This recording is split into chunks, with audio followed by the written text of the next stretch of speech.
शायरों की रिवायत में, अदबी दुनिया में या मजहबी दुनिया में, सियासी दुनिया में यकसा एक नाम जो बड़े एहतराम से सुना जाता है।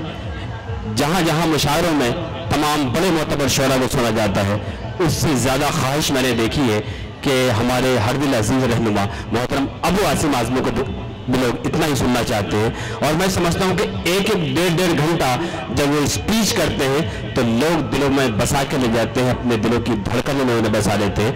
आइए मैं बहुत अदब एहतराम के साथ, ये चांदनी में नहा रहा है चांद, किस कदर जगमगा रहा है चांद, ए सितारों जरा अदब से रहो, देखो महफिल में आ रहा है चांद। मोहतरम अबू आसिम आज़मी साहब से गुजारिश करूंगा कि वो डाइस पे तशरीफ लाएं। मोहतरमा रुखसाना सद्दीक़ साहिबा से गुजारिश करूंगा कि साथ में डाइस पे तशरीफ लाएं। ऐसे नहीं, आप अपनी मोहब्बत का एहसास दिलाइए, तमाम लोग दिल की गहराइयों से पुरजोर तालियों से इस्तकबाल करें।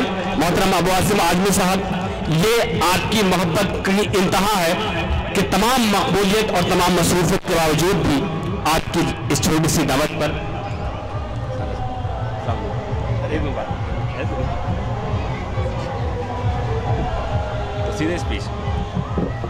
आइए दोस्तों, इस्तकबाल करते हैं हिंदुस्तान की उस अजीम शख्सियत का, मोहतरम अबू आसिम आज़मी साहब का एक पैगाम ईद के हवाले से, देश के हवाले से, मोहब्बत के हवाले से। आज हमारी इस असेंबली हलके में मोहतरमा शमीम बानो की तरफ से, इनकी तंजीम सदाए निस्वा की तरफ से मुशायरे में मौजूद तमाम शोराए कराम, शायरात, यहाँ मौजूद तमाम दोस्तों, साथियों, भाइयों और बहनों, मुझे खुशी है कि शमीम बानो जी ने मुझे बुलाया। उन्होंने मुझे बहुत डांट कर कहा कि अगर आप नहीं आए तो समझ लीजिए आप, तो मैं तो डर गया था एकदम। लेकिन मैं इनका बहुत शुक्रिया अदा करता हूं कि कम से कम इसी बहाने से बहुत सारे लोगों से मुलाकात हुई, बातें हुई। और दोस्तों यकीन जानिए, ऐसे मौके को हाथ से छोड़ना नहीं चाहिए, जहां हम लोगों को बिठाकर कम से कम समाज में कौमी यकजहती की बात कर सके, आपसी भाईचारगी की बात कर सके। आज मुल्क का माहौल बहुत खराब है। धर्म के नाम पर, जात के नाम पर, मुस्लिम हिंदू के नाम पर पूरे मुल्क में कहीं न कहीं फसाद किया जा रहा है, कहीं न कहीं आपस में बांटा जा रहा है। मैं हमेशा इस बात की कोशिश करता हूं कि कम से कम मैं अपनी कौम, अपने मुसलमानों को यह कहूं, जब मैं उनसे पूछता हूं कि क्या तुम हुजूर सल्लल्लाहु अलैहि वसल्लम के लिए अपनी जान दे सकते हो, तो सब कहते हैं साहब जान क्या, हम उसके लिए सब कुछ खत्म कर सकते हैं।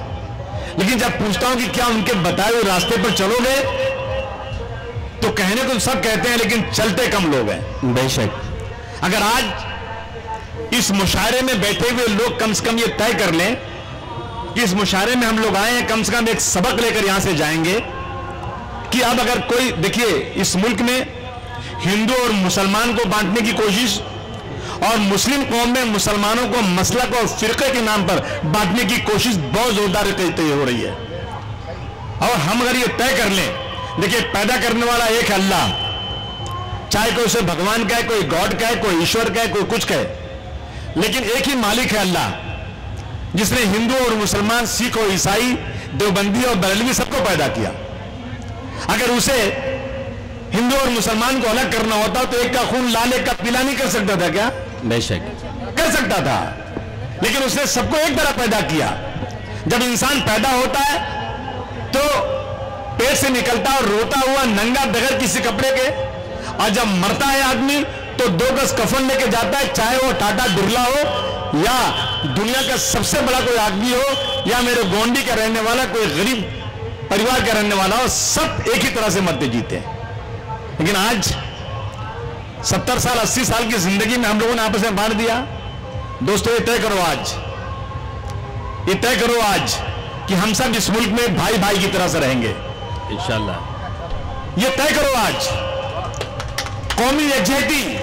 और मैं खुलकर कहता हूं, उस दिन टीवी पर डिबेट हो रही थी आज तक पर, तो एक साहब ने मुझे कहा, समित पत्रा जी ने मुझे पूछा कि मैं अबू आसिम से पूछता हूं कि हिंदुओं को बुलाकर इफ्तार में टोपी पहना देते हैं, क्या अबू आसिम हमारे यहां आकर टीका लगवाएंगे?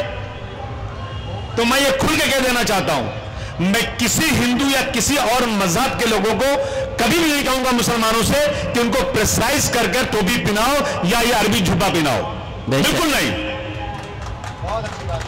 वो अपने मजहब पर रहेंगे पूरी ताकत के साथ। वो आएंगे हमारे यहां इफ्तार पार्टी में, ईद मिलन में, हम सब भाई भाई की तरह से रहकर एक दूसरे के त्योहार का इज्जत और सम्मान करेंगे। लेकिन मैं कभी नहीं कहूंगा कि उनको मस्जिद में बुलाकर नमाज के लिए खड़ा किया जाए या उनको जबरदस्ती कहा जाए कि तुम बिस्मिल्लाहिर्रहमानिर्रहीम करके अपना काम शुरू करो, क्योंकि वो हिंदू है, उनका मजहब अलग है, मेरा मजहब अलग है। मैं जरूर आऊंगा किसी कार्यक्रम में, लेकिन अगर मेरा मजहब किसी चीज को मना करता है तो मैं हरगिज उस चीज को नहीं करूंगा, और इसका नाम कभी भी कौमी एकजुटता नहीं हो सकता है। अपने मजहब पर रहकर अपना काम करो। बेशक इस मुल्क के अंदर भाईचारगी को बढ़ाना बहुत जरूरी है दोस्तों। आज मुल्क कमजोर हो रहा है, आज फिरके के नाम पर क्या हो रहा है। मुंबई में अभी हिंदुस्तान में 2 रोजा हो गया जी, ताक रातें 2 हो गई, बड़ी रात 2 हो गई, यानी 10 की 10 पूरी की पूरी बड़ी रात मनाई गई। जिसने पहले रोजा रखा था उसने एक दिन पहले रखा है, जिसने बाद रखा था उसने एक दिन बाद रखा। ये चीजें किसी तरह से खत्म होना चाहिए और हम सब भाई भाई की तरह से रहना चाहिए। हमें हर जगह पे सिर्फ सियासी और राजनीतिक फायदा लेने के लिए अपनी कौम, अपनी मिल्लत को डिवाइड नहीं करना चाहिए। हम सबको इस बात का अहद करना है। बोलो, आप अहद करते हो कि नहीं करते हो? इंशाल्लाह बिल्कुल। बोलिए, आप इस बात को अहद कीजिए। आप लोग, हम सब इस मुल्क में मुसलमान, हिंदू, सिख, ईसाई भाई भाई की तरह से रहें। और खासतौर से मुसलमानों को यह पैगाम देना चाहिए कि अगर मेरा कोई पड़ोसी तकलीफ में है तो चाहे वो मेरा दुश्मन भी हो तो क्या हो गया, लेकिन मैं अगर उसे जरूरत पड़ेगी तो आधी रात को अपने बदन का आखिरी खतरा भी देकर अपने पड़ोसी की जान बचाने के लिए पूरी कोशिश करूंगा, क्योंकि मैं हुजूर सल्लल्लाहु अलैहि वसल्लम को मानने वाला हूं। उनके बताए हुए रास्ते पर चलकर इस मुल्क में आपसी भाईचारगी को बढ़ाऊंगा। मैं यही पैगाम दे सकता हूं। यहाँ पे आज आप सब आए, यहाँ पर आप सबको दिल की गहराइयों से बहुत बहुत ईद की मुबारकबाद। अल्लाह ताला हम सब को कभी भी कोई तकलीफ ना आए, कोई गम ना आए। हम सब इस मुल्क में खुशो खर्रम अपने बाल बच्चे पालें। हम सब भाई भाई की तरह से रहें, कभी आपसे झगड़ा ना हो, हिंदू और मुसलमान भाई भाई की तरह से रहें। यही पैगाम देना चाहता हूं। और शमीम बानो जी का बहुत बहुत शुक्रिया अदा करता हूं कि शमीम बानो जी आपने बुलाया हम लोगों को, हम सब आपने इज्जत अफजाई किया, जिसका बहुत बहुत शुक्रिया। खुदा हाफिज। सर, आपने एक भी शेर नहीं सुनाया है।